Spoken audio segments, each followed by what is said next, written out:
Hi, it's Simon, and exciting news, I'm about to take on a new studio space for the channel. So I thought this video was the perfect time to share the best ways I've found to set up and optimize your workspace or desk for productivity so that you can feel healthier, happier, and more inspired. From layout, ergonomics, to healthier spaces and joyful peripherals, we'll check out a couple of new options I've been testing, including this Maidesite sit-stand desk, some Mac monitor options from BenQ, and I've linked all the tech you'll see in the description. It's time to design and set up your perfect productivity desk setup. In the past years, working from home has become a significant part of the working week for many people. I've done it for years, I've got it very wrong, and I've also learned a few ways to make the whole process a lot better. These are the essential steps you can take to make your workspace more enjoyable, efficient, and healthier at the same time. So first of all, lock in those ergonomics. This is about desk, chair choice and seating position. I would say if you haven't already and you are able, it's time to embrace sit-stand working. I've been testing out this simple white adjustable desk from Maidesite. Now, our ability to focus and problem solve is of course directly linked to how healthy a lifestyle it is that we lead. One of the advantages of a standing desk that is easy to forget about is not actually the option to go between sitting and standing, but the ability to dial in custom desk heights that best suit your body type. This Maidesite desk is great since I can set my seated and standing position and program them on the presets so that the desk is tailored to me. A standard thing you should look for in any sit-stand desk, of course. I've got to say that this desk is super smooth and stable, and at about 140 by 70 centimeters, it's an average small sized desktop with enough room for most tasks. Now, after using this little integrated 75 centimeter compact desk, which is part of my string shelving unit, I've actually found that you kind of need at least 25 to 40% extra width beyond the monitor you're using as a good guide for a happy setup. More if you are someone who works regularly with tools, paperwork, or other references, right? Now, what I like about what Maidesite are doing with their desk here is that it's easy to assemble. They have a pre-assembled desktop that just screws, bolts in to the frame. So that was brilliant, and I set it up in about an hour. But what's most useful is they also include really good heavy duty wood screws so that in the future, if we move or if I want to change the setup in this new studio, I can just add a custom desktop in whatever way I want, and it will flex and move to the space. So therefore, most important, I would say, with a sit-stand desk is making sure that the legs and the functions of that motorized system are what you want, because you can always change the top. I didn't expect to use the desk standing up as much as I do, but as a quick way to refocus, energize, and look after your back, I'm really loving it. Shame I can't fit one in the apartment, but all the more reason to work on this office studio space. I'm really excited to share that journey with you, so if you're not subscribed, get subscribed, turn on the notifications, because we'll be doing a whole series on building this creative studio space over the next few months on the channel. I'm really excited to show and share that process with you guys. Now, when it comes to designing your working environment, it's easy to get lost in a rabbit hole of choices, but really it comes down to a few simple things. Get your arms parallel to the desk, whether you're sitting or standing. Close to a 90-degree position is best, and this is essential to get a supported typing position to avoid wrist issues. I'm told these things, wrist supports, are not good for you, apparently. So stick to getting aligned and finding a keyboard that works for your typing style. That said, if you have one of those higher mechanical boards, maybe it's the best option. When sat, make sure you are adjusting the seat to your mouse and keyboard, not to your favorite seating style. Get your feet grounded on the floor, or if your desk is too high and doesn't adjust like this one, just use a footrest. Put your chair into a slightly leant back position so that your weight is supported by the chair a little bit. You're not just straight upright. I'm borrowing a few basic office chair options at the moment from the people I'm working with in the building, and I'm going to take a little bit of time to find my perfect option, given that so many desk chairs are, well, not nice to look at. Any minimal recommendations? Well-designed stuff? Let me know in the comments. The perfect view. Getting your lighting right is key to staying energized. Next, try to face the natural light if you have it, and if you can, avoid locking the desk in against a wall so your eyes have more chance to adjust across different focal lengths. I'm messing around with an iPad space planner for different options for my studio space to balance a good relationship with light alongside some easy filming setups. A light bar like this one can also make a huge difference to managing your eye strain, notably if you don't have as much natural natural light. This one has an ambient light sensor, meaning it can match the colour and intensity to the room, and with the options to light down onto the desk, avoiding the screen, and behind the monitor, you're able to optimise your lighting to minimise those screen time headaches. My BenQ Halo 2 is an obvious match for my setup, and I love the wireless controller that turns on whenever it senses movement above the dial. Nice. Perhaps most important though is the right monitor choice. As a basic starting place, I advocate getting at least a 27-inch monitor. Anything less could mean unnecessary eye strain, depending on your type of space.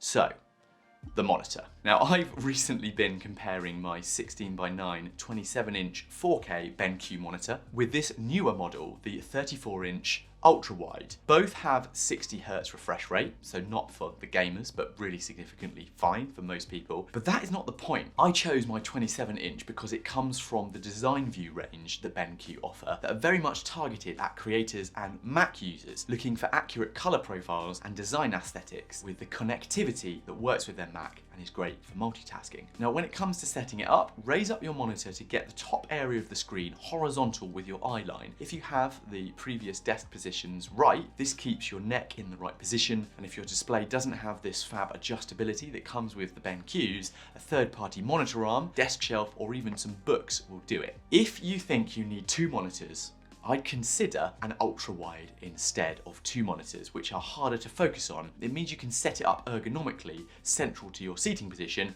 and obviously move whatever you're looking at to the center. So BenQ sent me this PD3420Q to try out as an ultra-wide, and well, I'm won over on one level, but there are some caveats to consider. First off, the PD3420Q is a high-end 34-inch IPS monitor that is well suited to a range of pro-level creative tasks. And since it delivers 33% more available screen space with its 21:9 aspect ratio compared to the 16:9 of the 27-inch, I think it's a particularly powerful upgrade when it comes to productivity workflows across multiple applications. The MBook mode matches my MacBook screen nicely. It's clearly targeted towards that Mac user. It lends itself beautifully to video editing with a great range of color profiles from standard Rec 709, RGB, Display P3, and others. But mostly because of that widescreen ratio, it really makes that timeline stretch across the screen in Final Cut Pro. It makes it a joy to use. And I'm loving that 34-inch form factor for that. However, if you're someone who's easily distracted, it could just be an excuse to have YouTube on for a while you work. I'll leave that to you. Now, the one big downside of this 34-inch, and it did surprise me, is that as a high-end monitor, it's 2K, not 4K resolution. And at this price, you might be tempted to look at elsewhere. Then again, if 4K resolution is less important to you, the connectivity, port selection, design language, and plug and play one cable setup still make it a fantastic option for you creatives out there.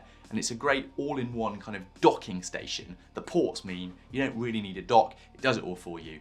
And I really enjoy being able to go between venues with my MacBook and one cable. By comparison, the 27-inch is particularly beautiful to look at, and you do notice the difference when you move up to 4K. And whilst its standard ratio leaves less room, the thinner screen bezels on this, 4K resolution, and additional options for vertical viewing mean it remains my favorite of the two. I won't go into tons of detail about the 27-inch monitor here. You can just pop over to my MacBook monitor checklist guide video. I'll link it above and below if you want to see more about picking the right monitor for you. Now, suffice to say, there is possibly no such thing as the perfect monitor, but I think this is a beauty for creative Mac users. I know there'll be a few of you out there saying, won't there be scaling issues with 4K on a Mac? All I can say is, I've never had an issue with this 27-inch on my M1 Max MacBook. Text is crisp, the interface is smooth, and I'm happy with the results. It's your call, otherwise it's likely that 5K Mac Studio display at around twice the price might be a better way to go. But yeah, I'll leave that one to you. Finally, consider the peak brightness of your monitor to ensure it's sufficiently bright enough for a brighter space. The BenQs are reasonable, but not the brightest. You'll likely want 500 nits plus if you have a super bright daylight room. Thank you, BenQ, for sending these over. Pretty cool. When it comes to the mouse and keyboard, the idea is that they should land right where your hands naturally fall to avoid fatigue or undue pressure on your wrists. If you don't deal with numbers often, a compact keyboard can be nicer, meaning your mouse can sit closer to the board so you don't have to reach too far out from the center line, and it's altogether better for you. It's fair to say that mechanical keyboards are all the rage at the moment, and indeed as a productivity catalyst, joyful sound and feel from a custom mechanical goes a long way. Watch my recent video if you'd like a beginner's guide to choosing the right mechanical keyboard for you. I've tried a few there that you might enjoy. Now, many mechanical keyboards can sit a little higher on the desk, so just be wary when you're picking something for your setup that you look after those wrists. For me, I'm really enjoying a low profile option with a reasonably light tactile switch to minimize wrist and hand strain, but also get that lovely feel. The best of both worlds, I think, and this is the NuFi Air 60 that I've linked as one of my favorite options. Speaking on designing your workspace, that mechanical keyboard video also includes a short tour of this ridiculously epic complete desk setup collection from Lofree. It includes their dot Bluetooth mechanical keyboard, calculator and mouse combination. Now, Bluetooth is always a good route to go for peripherals if connection is seamless, which it is with this set, helping to keep your desk clutter-free and clean. Now, whilst Lofree's black gold collection is very clearly not for everybody, they do have other style options on their website. It does show how seriously companies are taking desk tech these days. I mean, matching lights, speakers, FM radios, desk mats, keycaps. Too much? Let me know what you make of it in the comments. Other key items to consider for a productive setup depend on your needs and workflow, of course, but I think there are a few key things to include on a basic level. Having water always available and a way to isolate yourself from distractions. I love this Stelton vacuum water jug to keep me hydrated, and it's pretty pleasing to look at as well. And that is not to be underestimated. Designing that calm, pleasing and clutter-free environment will keep you focused and enjoying your work. A good pair of headphones too. So to that end, I've gathered loads more productive ideas, tools and tech on my playlists so you can go further in doing more with less, from Notion productivity systems to Mac setups and minimalist design. Watch this one next for my favorite desk design setup ideas to keep it minimal and happy, or check out this video for my favorite ways to improve your focus. So go dive in, make sure to subscribe below if you haven't. Happy optimizing, and I'll see you on the next one.